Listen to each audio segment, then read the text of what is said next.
ඔයාගෙන් දෙයක් අහනවා. මේක ඔයා වටේ ඉන්න කිසිම කෙනෙක් ඇත්තටම පිළිගන්නේ නැති දෙයක්. දැන් ඔයා ඉස්සරහා ඉන්න කෙනා ගැන හිතන්න.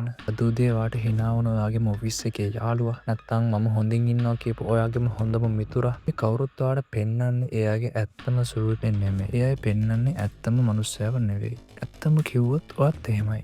අපි හැමෝම දන්නේම නැතුව දවස පුරාම කරන්නේ රංගපෑමක්. ලෝකෙට පෙන්වන්න ඕන මොන වගේ කෙනෙක්ද කියලා අපි හැම වෙලෙම තෝරනවා. අපි හැමෝම එකතු වෙලා නොපෙනෙන කුමන්ත්‍රණයක් කරනවා. ඒ තමයි කවදාවත් එකිනෙකාගේ ඇත්තම ස්වරූපය දකින්නේ නැහැ කියන එකඟතාවය. අපි අතට අත දෙනවා. hina වෙනවා. හරි වෙලාවට විහිළුවට hina වෙනවා. ඇතුළාන්තයෙන් ලෝකෙම කඩාගෙන වැටෙද්දිත් මම ෂේප් එකේ ඉන්නවා කියලා කියනවා. අපි මේ රංගපෑමට කොච්චර දක්ෂ වෙලාද කියනවා නම් අපිට ඇත්ත භාෂාව අමතක වෙලාම ගිහින්. හැබැයි තවත් භාෂාවක් තියෙනවා. ඒක හැමදාම තිබුණා. ඒක තියෙන්නේ මිනිස්සු කියන වචන ඇතුලේ නෙමෙයි. ඒ වචන කියන්න කලින් ඒ පුංචි නිශ්ශබ්දතාවය ඇතුලේ. යම්කිසි නමක් ඇහුනම කෙනෙක්ගේ උරහිස පොඩ්ඩක් ගැස්සෙන විදිහේ කටින් hina වෙද්දී S2 කිසිම හිනාවක් නැති වෙන එකේ ප්‍රශ්නයකට උත්තර දෙන්න කලින් ගන්න ඒ පුංචි හුස්ම ඇතුලේ ඒ භාෂාව හැංගිලා තියෙනවා. මේ වීඩියෝ එක ට්‍රික්ස් ගැන නෙවෙයි. මේක මිනිස්සුන්ව රවට්ටන හැටි ගැන නෙමෙයි. මේකෙන් නෝට ලැබෙන්නේ අලුත්ම ඇසක්. කාලයත් එක්ක වැලිලිලා ගිය ඕනෑම කෙනෙක්ව විනිවිද දකින්න පුළුවන් ඒ පැරණි හැකියාවක්. කෙනෙක්ව තප්පර 10කින් කියවන්නේ කොහොමද කියලා ඔයාද ඉගෙන ගන්නවා. ප්‍රශ්නය තියෙන්නේ ඔයා ඇත්ත දකින්න සූදානම්ද කියන එකයි. කාල් යුන් කියන මනෝවිද්‍යාඥයා අපිට හරිම ලස්සන සංකල්පයක් කියලා දුන්නා. ඒකේ තේරුම ගත්තාම ලෝකය දිහා බලන විදිය සම්පූර්ණයෙන්ම වෙනස් වෙනවා. ඔහු ඒකට කිව්වේ පර්සෝනා කියලා. ග්‍රීක භාෂාවෙන් මේකේ තේරුම මාස්ක් එකක් හෙවත් වෙස්මුණක් කියන එකයි. යුන් කියන විදිහට අපි ලෝකෙට පෙන්වන්නේ අපිම හදාගත්ත වෙස්මුණක්. අපේ පවුලයට වැඩ කරන තැනට පෙම්වතාට හෝ පෙම්වතියට අපි පෙන්වන්නේ අපේම සංස්කරණය කරපු කොටසක්. මේක බොරුවක්ම නෙමෙයි. හැබැයි මේක සම්පූර්ණ ඇත්තකුත් නෙමෙයි.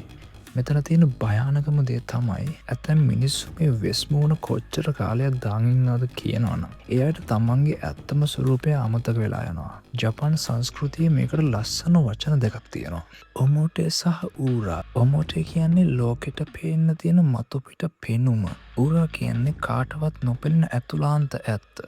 ඉතින් ඔයා කෙනෙක් දිහා බලද්දී ඔයා දකින්නේ එක මනුස්සයෙක්ව නෙමෙයි. අඩුම ගානේ දෙන්නෙක්ව. එක්කෙනෙක් ලෝකෙට පේන්න ඉන්න කෙනා අනිත් කෙනා ඇතුලේ හැංගිලා ඉන්න කෙනා.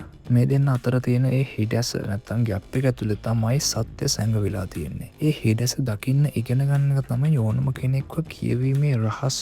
1960 ගණන් වල පෝල් එක්මන් කියන මනෝවිද්‍යාඥයා හරි අපූර්ව පරීක්ෂණයක් කළා. ඔහු ලෝකයෙන් හුදෙකලා වුණු කිසිම තාක්ෂණයක් නැති ගෝත්‍රික ජනතාව ඉන්න තැන්වලට ගියා. ඔහු එයාට මිනිස් මූණ වල ඡායාරූප පෙන්නලා එයාගේ හැඟීම් මොනවද කියලා ඇහුවා. පුදුම හිතෙන දේ තමයි ඒ හැමෝම ඒ හැඟීම් නිවැරදිව හඳුනාගත්තා. පිළිකුල, බය, තරහ, දුක, සතුට මේ හැඟීම් ලෝකෙ කොහේ හිටියත් මොන භාෂාව කතා කළත් මිනිස් මුහුණේ එකම විදිහටයි සටහන් වෙන්නේ.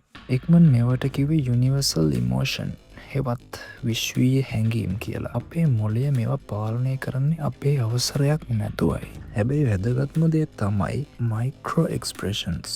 මේක තප්පරයකින් 25න් පංගුවක් වැනි ඉතාම කෙටි කාලෙකදී මුහුණේ ඇඳිලා මැකිලා යන හැඟීමක්. අපි හිතාමතා hina වෙන්න කලින් අපේ ඇත්තම හැඟීම් විදුලි කැටීමක් වගේ මුහුණේ පෙනිලා නැති වෙනවා. කවුරු හරි කෙනෙක් මම හරිම ආත්ම විශ්වාසයෙන් ඉන්නවා කියලා කිව්වත් ඒ තප්පරයෙන් පංගුව ඇතුලේ ඔහුගේ මූණෙන් බයක් පේන්න පුළුවන්. කෙනෙක් වාට ආදරේ කියද්දී ඒ පුංචි කාලය ඇතුලේ පිළිකුලක් පේන්න පුළුවන්. මතක තියාගන්න.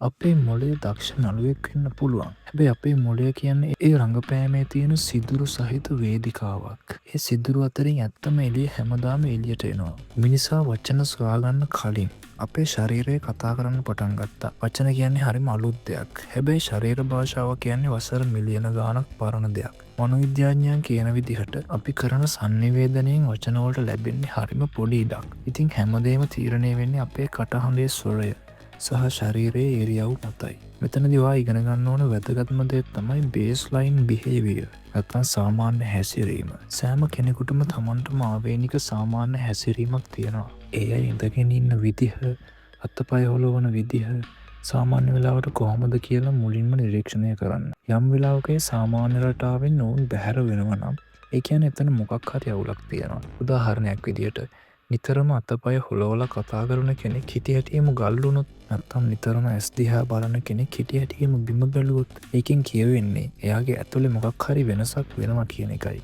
කවුරු හරි අත් දෙක බැඳගෙන උරහිස අකුලවගෙන ඉන්නවා නම් ඒකෙන් කියවෙන්නේ ඔහු තමන්ව ආරක්ෂා කරගන්න හදනවා කියන එකයි. ඒ වගේම කවුරු හරි ඔයා ඉන්න විදියට ඉඳගෙන ඉන්නවා නම් ඒකෙන් කියවෙන්නේ ඔහු නොදැනුවත්වම ඔයාට කැමති හෝ ඔයාව විශ්වාස කරනවා කියන එකයි. ඇස් දෙක කියන්නේ ආත්මයේ කවුළුව කියලා පැරණි කතාවක් තියෙනවා. ඒක නිකන් කවියක් නෙමෙයි.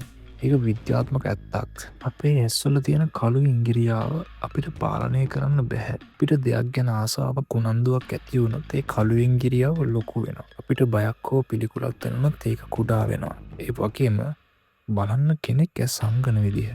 කෙනෙක් ප්‍රශ්නයකට උත්තර දෙන්න කලින් බලන දිශාවෙන් පවා එයා කරන්නේ මතකය අවදි කරන එකද නැත්නම් අලුත් බොරුවක් ගොතන එකද කියලා අනුමාන කරන්න පුළුවන්. තව දෙයක් තමයි ඇස් hina වෙන්නේ නැති එක. කටින් විතරක් hina වෙද්දී ඇස් වටේ තියෙන පේශී ක්‍රියාත්මක වෙන්නේ නැහැ. ඒකෙන් ඔයාට කියන්න පුළුවන් මේ hinaව බොරු එකක් නැත්නම් ෆේක් එකක් කියලා. මොහොතකට ඇස් වහලා හිතන්න. ඔයා කලින් විශ්වාස කරපු කෙනෙක් ගැන ඒ කෙනා ඔයාට බොරු කරනවා කියලා ඔයාට දැනුණු පළමු අවස්ථාව මතක් කරන්න. ඒක දැනුනේ එයා කියපු වචන වලින් නෙමෙයි නේද? ඒක දැනුනේ එයාගේ කටහඬෙන් ආපු ඒ පුංචි වෙනසෙන්. අපේ කටහඬ කියන්නේ අපේ හිතේ හෙවණැල්ල වගේ. අපි යමක් හංගන්න උත්සාහ කරද්දී අපේ මොළයට ලොකු වෙහසක් දරන්න වෙනවා. ඒ වෙලාවට කටහඬේ වේගය වැඩි වෙන්න පුළුවන්. නැත්තම් වචන අතරට අර වා දන්නවනේ වගේ වචන ගොඩක් එකතු වෙන්න පුළුවන්. විශේෂයෙන්ම කෙනෙක් බොරුවක් කියද්දී යාගේ කටහඬේ තාරතාව නැත්තම් පිච් එක වැඩි වෙනවා. ඒක අපිට පාලනය කරන්න බැරි ශාරීරික වෙනසක්. ඒ නිසා මිනිස්සු කියන වචන වලට වඩා ඒ වචන කියන ශබ්දයට අහුම්කම් දෙන්න. කාල් යුන් තව දෙයක් කිව්වා. ඒ තමයි ෂැඩෝ හෙවත් අඳුරු හෙවණැල්ල. අපි හැමෝම ඇතුලේ අපිට පිළිගන්න බැරි නරක ගතිගුණ තියෙනවා. තරහා, ඊර්ෂ්‍යාව, තණ්හාව වගේ දේවල්. අපි මේවා ඇතුලේ හංගන් ඉන්නවා. හැබැයි මේවා එළියට එන ක්‍රමයක් තියෙනවා. ඒකට කියන්නේ ප්‍රොජෙක්ෂන් කියලා. මතක තියාගන්න. කෙනෙක් තව කෙනෙක්ව දරුණු ලෙස විවේචනය කරනවා නම් ඒ විවේචනය කරන්නේ තමන්ගේම ඇතුලේ තියෙන තමන්ම අකමැති ගුණයක් වෙන්න පුළුවන්. කවුරු හරි අහංකාර මිනිසුන්ට මම වෛර කරනවා කියලා නිතරම කියනවනම් බලන්න එයාගේ ඇතුලේ ඒ අහංකාරකම හැංගිලා තියෙනව නේද කියලා. මිනිස්සු ලෝකෙට දෙන චෝදනා පත්‍රය ඇත්තටම ඒ අයගේම පාපොච්චාරණයක්. අපි හැමෝම ඇතුලේ හොල්මන් කරන අතීතයක් තියෙනවා. අපි පුංචි කාලේ අපේ දෙමව්පියන්ගෙන් අපිට ලැබුණු ආදරය තමයි අපේ ජීවිතයේ ඉතිරි කාලයටම බ්ලූ ප්‍රින්ට් එක වෙන්නේ. ඇතැම් අය ආදරය ඉල්ලගෙන පස්සෙන් යනවා. තවත් සමහරු ආදරේ ලං වෙද්දි බය දුවනවා. කෙනෙක් තමන්ගේ අතීතය ගැන හෝ පරණ සම්බන්ධතා ගැන කතා කරන විදිහෙන් එයා අද ඉන්න විදිය ඔයාට තේරුම් ගන්න පුළුවන්. ඔහු හැමදාම කියන්නේ තමන්ව පාවා දුන්න කතා නම් ඔහු තවමත් ඉන්නේ අතීත තුවාල ඇතුළෙමයි. දැන් අපි මේ හැමදේම එකතු කරමු. ඔයා කාමරයකට ඇතුළු වෙලා අලුත් කෙනෙක්ව හම්බෙනවා. ඔයාට තියෙන්නේ තප්පර කිහිපයයි. එක මුලින්ම බලන්න ඔහු ඉන්නේ ඉරියව්ව. නැත්තම් පෝස්ට් එක. ඔහු ඉන්නේ විවෘතවද නැත්තම් තමන්ව ආරක්ෂා කරගන්න හදන ඉරියව්ව එකද. ඊළඟට ඇස්. ඔහු එයාව දකිද්දි ඇස්වල ඇති වෙන ඒ පුංචි වෙනස ඒක අවංක පිළිගැනීමක් වගේ තියනවාද කියන එක. තුන්වෙනි එක කටහඬ. ඔහුගේ පළමු වචන කිහිපයේ තියෙන ස්වරය සහ වේගය හඳුනා ගන්න. හතරවෙනි එක ගැළපීම. ඔහුගේ ශරීරයේ කියන දෙයි කටින් කියන වචනේ එකට ගැළපෙනවද කියලා බලන්න. මේ හැමදේම එකතු වුණාම ඔයාට මේ මනුස්සයා ගැන පුදුම හිතෙන ඇත්තක් පේන්න පටන් ගනී. අපි ගොඩක් දුරාව කාල්යුන්ගේ වෙස්මුණු වල ඉඳන් ඇස්වල රහස් දක්වා අපි කතා කළා. දැන් ඔයා දන්නවා ලෝකේ බහුතරයක් මිනිස්සු නොදන්න රහසක්. හැබැයි මට දෙයක් කියන්න තියෙනවා. පරිස්සම් වෙන්න. මේ දැනුම මිනිස්සුන්ව විනිශ්චය කරන්න හෝ පහත් කරලා සලකන්න ආයුධයක් කරගන්න එපා. ඇත්තටම දැකීම කියන්නේ මිනිස්සුන්ව කොටු කරන එක නෙවෙයි. වුණ තේරුම් ගන්න එක. අපිට පේන හැම වෙස්මුණක් යටම ඉන්නේ ආදරය හොයන බය වුණු තනීම සටන් කරන මනුස්සෙක්. ඔයා මේ හැකියාව පාවිච්චි කරන්න ඕනේ මනුස්සයාව වඩාත් ගැඹුරින් තේරුම් නම් ඔහුට අනුකම්පාව දක්වන්න විතරයි. මාකස් ඔරෙලියස් කිව්වා වගේ හැමෝම තමන්ට පුළුවන් විදිහට ජීවිතයට මුහුණ දෙනවා. කෙනෙක්ගේ වෙස්මුණ දැකලා ඔහුට hina වෙන්න එපා. ඒ වෙස්මුණ දාන්න ඔහුට සිද්ධ වුණේ ඇයි කියලා තේරුම් ගන්න උත්සාහ කරන්න. ලෝකයේ දිහා අලුත් ඇසකින් බලන්න. එහුම්කම් දෙන්න. දැන් ඔයාට පිනේ මෙච්චර කල් ඔයා මගහැරපු ඒ ඇත්ත ලෝකය